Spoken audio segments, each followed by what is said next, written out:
ito na nga ang pinakaiintay ninyong vlog ng pageant ni Krista, mga kalingap. Kaya tara po, sabay-sabay po natin panoorin hanggang dulo, mga kalingap, ano po bang kalalabasan ng sinalihang pageant na ito ni Krista.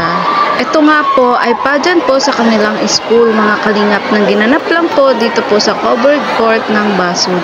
Grabe, napakarami nga pong manonood at napakarami din po nilang contestants. Nasa, kung hindi po ako nagkakamali, ay nasa 15 po silang candidate, mga kalingap, sa babae at 15 din po sa lalaki.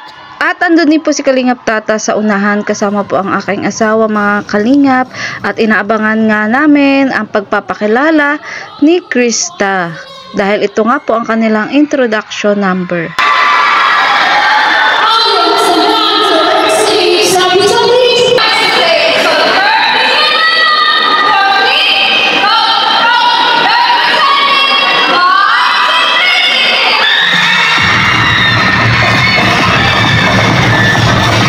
Grabe, ang iba nga pong manonood dito sa gabing ito, mga kalingap, ay may patarpaulin pa po para kay Krista na talaga namang anytime nalalabas si Krista sa stage ay talaga namang humihiyaw sila, mga kalingap, para i-cheer si Krista at lalong lumakas ang loob sa pagharap sa maraming tao.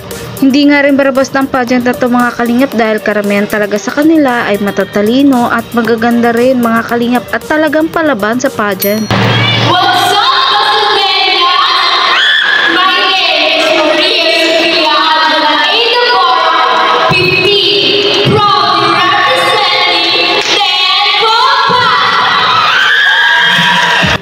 O diba, sabi ko na sa inyo, palaban talaga sila. Nako, dapat talaga gawin ang lahat ni Krista para manalo. Gawin niya ang best niya sa mga susunod na pagrampa. Lalo na syempre sa question and answer kung sakaling makuha siya sa top 8 at sa top 5.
Krista, hindi makapasok si Kuya Tats.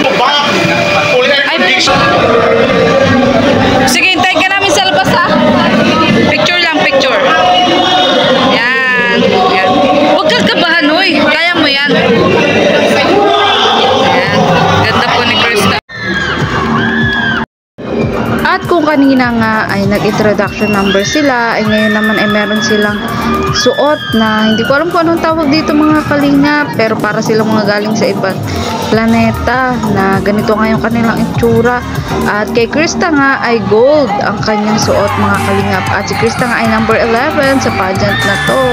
So ayan, tandaan nyo na, mga kalingap, kasi halos magkakamukha talaga sila kapag lumalabas, kaya tandaan nyo lang yung number ni Krista, number 11. Ilang contestant na nga lang ang lalabas ay sunod na si Krista, mga kalingap. Halos lahat nga ng suotin ni Krista mula introduction number hanggang sa ganito ay talagang napakaganda ni Krista. Talagang ginagawa niya ang best niya, mga kalingap.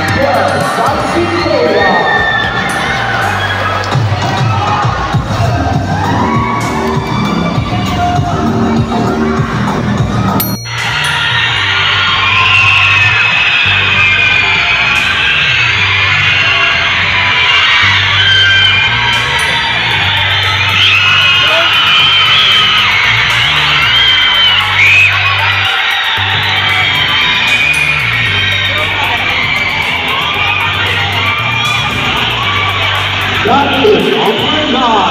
Hidayah Sabang Purwasa, Space Awards for Creativity. Number 8, featuring 55 of Dr. Wilson and number 9, Hidayah.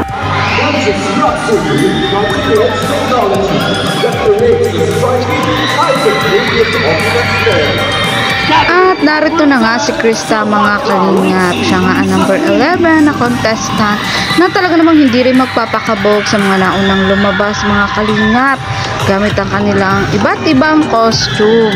Si Krista nga ay simple lang ang kanyang suot at caring-caring naman niyang dalahin mga kalingap. Ang suot nga niya ay gold na may pakorona mga kalingap. Habang ang huling contestant ay grabe, ang ganda din ng costume, talagang kabog na kabog. Pero syempre, hindi natin papatalo si Krista sa rampahan. Her majestic headpiece and shimmering attire symbolizes progress, grandeur, and a future shaped by innovation. Candidate number 11, Krista J. Villanueva.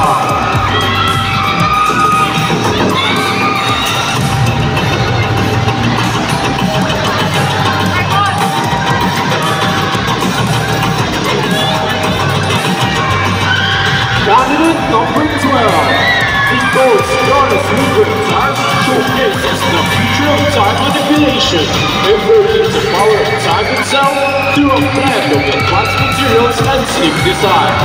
Candidate number 12, Nicole Abaiz. Candidate number 13, Natalie Rivales.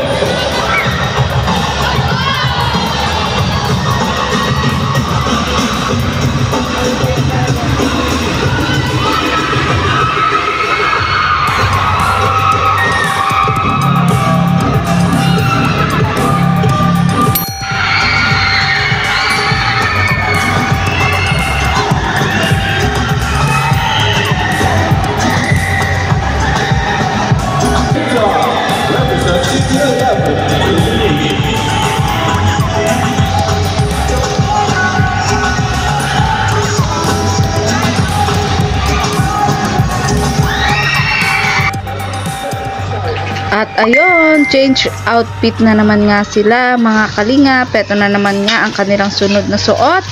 Jacket na naka-white at short sila mga kalingap with rubber shoes. At ito na naman nga si Krista, muling lumabas mga kalingap mula sa likod ng entablado. At talaga napakasimple nga lang po ni Krista, kahit ang kanyang pangrampa ay napakasimple lang din mga kalingap. Pero talaga naman, ginagawa niya ang kanyang best mga kalingap.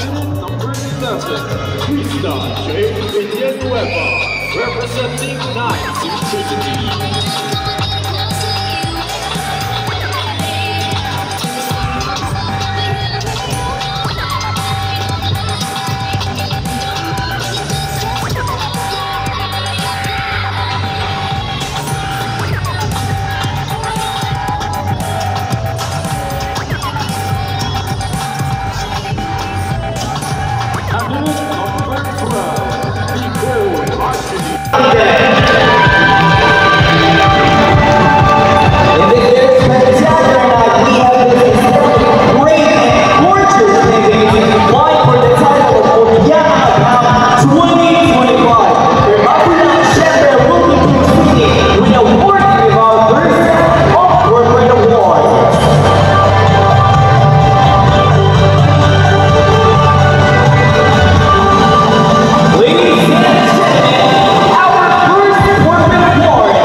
Pagkatapos nga nilang rumampa mga kalingap ay sa puto nga pong ito ay may binigay na nga ring award kay Krista dahil siya nga po ang napiling best in introduction number. Kaya yan, meron po siyang sash at trophy or certificate po mga kalingap.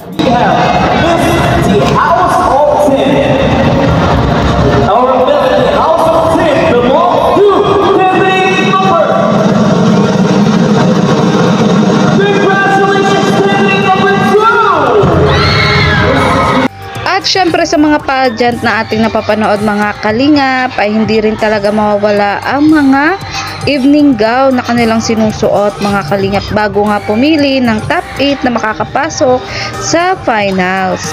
At kabang-abang nga ang gown na susuotin ni Krista mga kalingap. Wala nga ako idea kung anong kulay ang kanyang suot.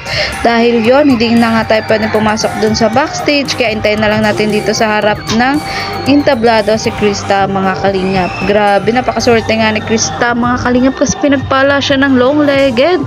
Ako kasi leleged-leged lang ay mga kalingap. Pero okay lang, ganun talaga. Babawi na lang tayo sa ibang bagay. Bukod nga sa kanilang ganda, talino, tangkad at mahabang mga bias mga kalingap ay ilan lang yan sa mga pangarap ko dati nung bata pa ako. Kaso sadyang ganun talaga ata mga kalingap, walang perfect, kaya heto ganito ang binigay sa akin ni Lord. Pero okay lang Lord, kayo na po ang bahala sa akin. Kahit saan ako na lang po na matupad yung pangarap ko na magkaroon ng long-legged, matalino at maganda syempre. O wag na kayong kontra.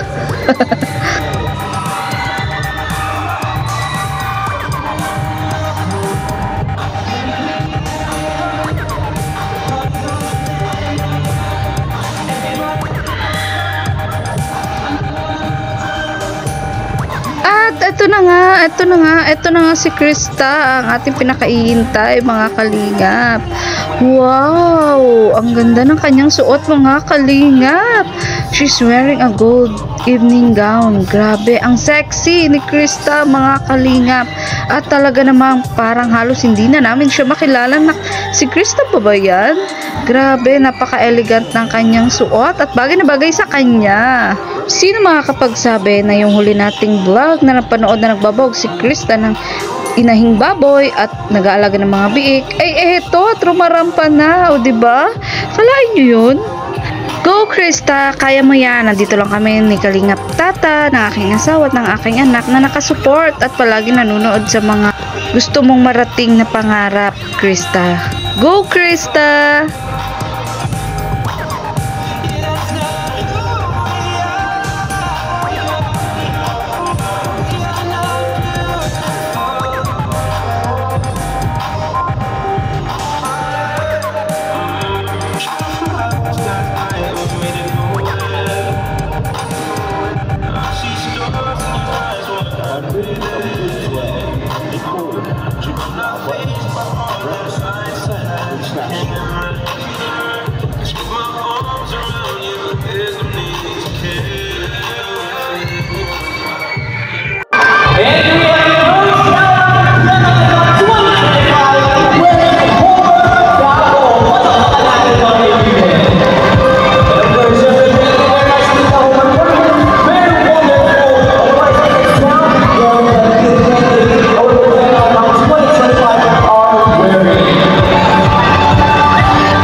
Yun, may binigay na naman yan certificate kay Krista, pero hindi ko gaanong narinig mga kalingap ko anong certificate to. Pero sa tingin ko ay certificate of appreciation mga kalingap na yun, pagpapasalamat nga rin sa pagsali ni Krista sa ganitong contest para sa kanilang school din mga kalingap. Dahil ang alam ko ay isa nga din itong fundraising mga kalingap. At hindi nga lang certificate ang natanggap ni Krista, kundi may sash din mga kalingap na talaga namang deserve ni Krista.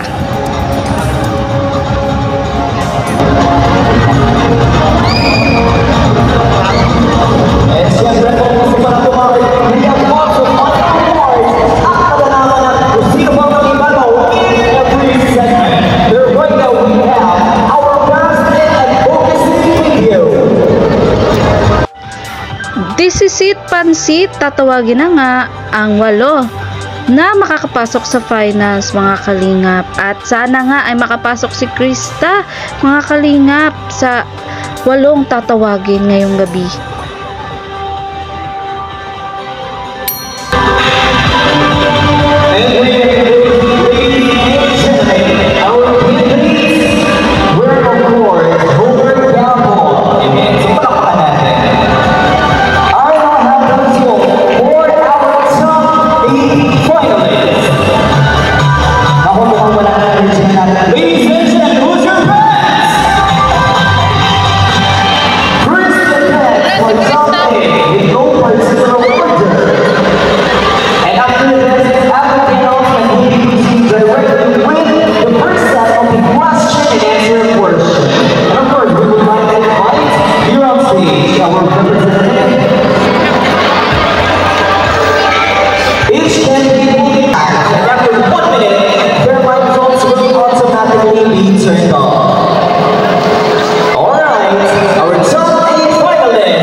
How are you doing right now?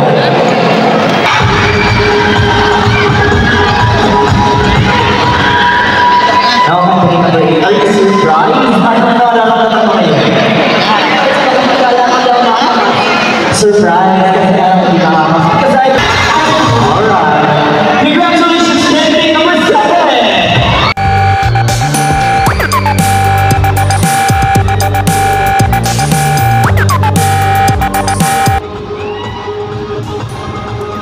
Alright, wow, you're very gorgeous and great. Candidate number 7.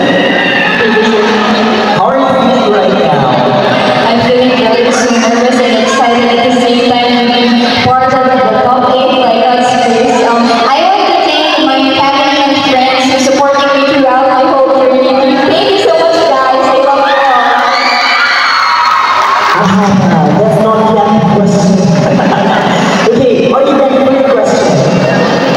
Are you ready for your hashtag? Yes. You may now pick your hashtag.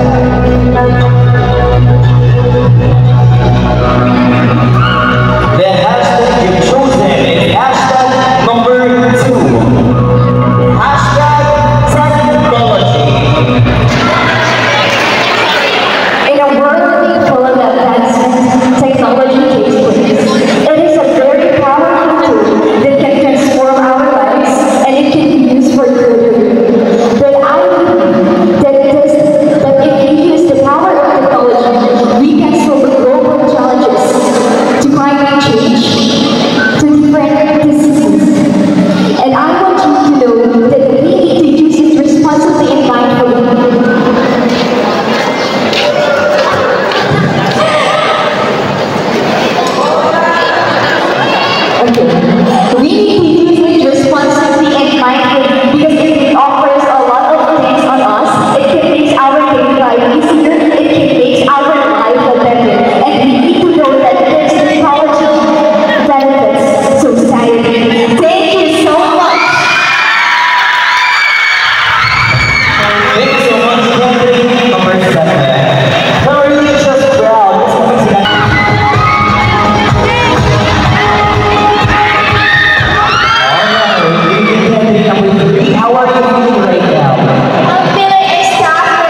Greeting candidate number 15. How are you feeling right now?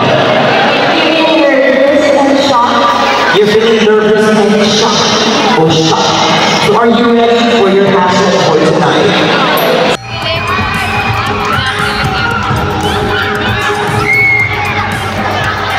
Greeting candidate number 6. How are you feeling again? You are the last one to be part of our trophy. Si Chris ang ganda. Buka muna. Buka muna. Manood tayo. Sige na. Sige, lakad ka dun.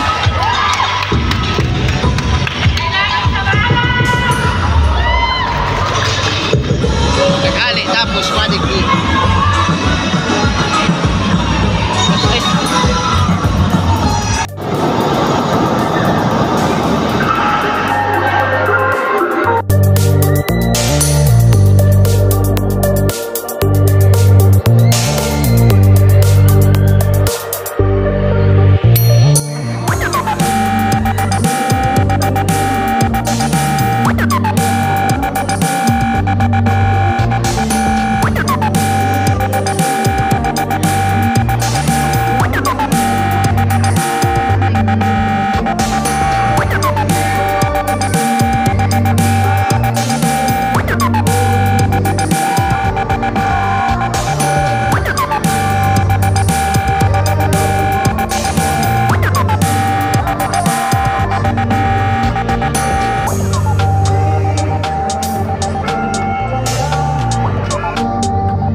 Thank you so much, Nay.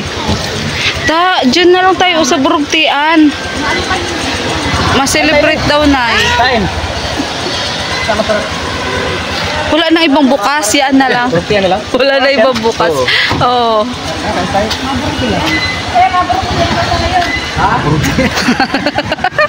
Walang tayo.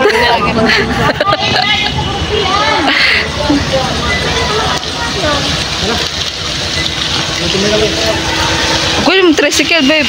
Celebration to kay ano, kay... Celebration to kay ano, Kay Krista. Hey guys.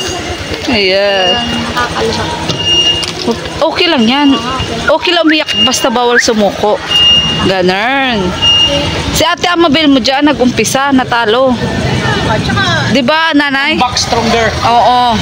Kasi ano, ang nangyari nga sana nun, kasi sabi niya, hindi tirahan, 10%, ay 10,000, 100% na yun. Ay, kaso, Oo, nay. nagbayad ako ng, ano, Wadiklong. saka yung pinagawang yang, ano nga yun? Ano nga yung pinagawa? Kumbaga na fundraising talaga siya.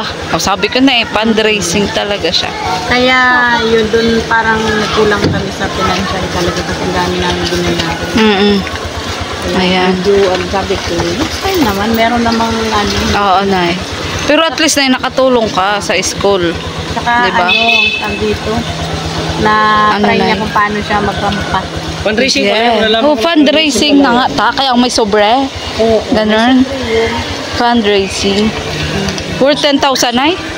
Pira pa lang labanan. Tapos halimbawa, Oo, perang labanan kasi para sa school. Tulong sa school. Kasi ng 40, Oo. babalik yung 30, 10,000 lang ito. Kasi 10,000 lang naman pala. Okay na. Ganun. Kasi ano, yung 10,000 kasi 100% na yun. So, kung ba next year na sumali ulit si Krista, papasalin mo? Okay lang, basta kaya pa. Basta kaya pa. Paghandaan na natin yan. Pinakaya para Oo. ano, kasi pero na high blood talaga ako ng 2 araw Ay. dahil dun sa mga ano niya, Sanay. sa mga bayarin niya. Nabigla ako dun sa bayarin niya talaga. Na-hyper pala yun? Oo, Kano bayaran mo dun? Yung binayaran ko sa blood niya lang sa 10,000? kasama na yung sinuot niyang yung gold. Grabe pala ta, no? Oo, hindi para basta. Sige na, mababawi mo yun. Oo. Andito naman ako, palagi ko siyang ipa-vlog. Yes. Mabawi mo yung gastos mo, huwag ka magkalalati. Ako nang bahala sa inyo. O, doon kayo na. Tapos dito kami. Tapos doon tayo makita ano. Ayun, cellphone. Hindi ba lang kita mawiyat eh? Hey, Krista. Oo naman. Ayan, ginabi na nga po kami ni nanay. Hindi na po makita ang aming mga kagandahan. At si Tata po ay naiwan dahil nag-ihi. Ayan, at dahil 10 oras na nga po ng gabi, wala na po kami ibang makakainan. Kung hindi, burugtian. Burugtian. Kaya magbuburugtian na lang daw po Yung kami. isa ko sabi niya, Mama, ano nang kakainin? May luto tayo sa'yo. Anong oras na tayo? Umalis doon. Ay, dire kayo nagkain, ay? Hindi. Ah, Umalis kami ay alas 4 pa. oo, nay. Nandiyan na kami, alas 4 pa lang nandiyan na kami. Ay, grabe, ano, nay? Grabe ang Gawa ng sakripisyo ng nanay. Gawa ng yung mga gamit niya, saka yung ano, yung kanyang mga, siyempre baka mawala. Nay. Baka biglang may makakuha, di maibalik. Grabe ang support mo din ay kay Krista. ano? Kailangan mabantayan. O lang ang gabi na yata kung di natutulog simula ng... Talaga na. Oo, kasi nga... Zombie ka na rin ay zombie. Kasi nga ano, yung sabi ko, palapit ng palapit. Oo. Lalo na akong nai-stress. Kaya nga, nay. Krista, let's celebrate. Without crown and sash. It's okay.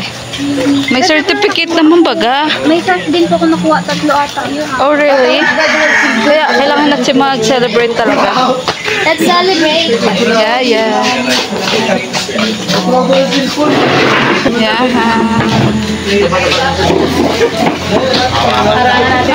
Tama na siguro to. Tama na siguro to, nay. Tama na yan. Doon sa gilid. Di, isa pa. Ano tangkali? Yun. Diyan. Ay! Wait lang. Maingay. Wait. Yan. Okay lang.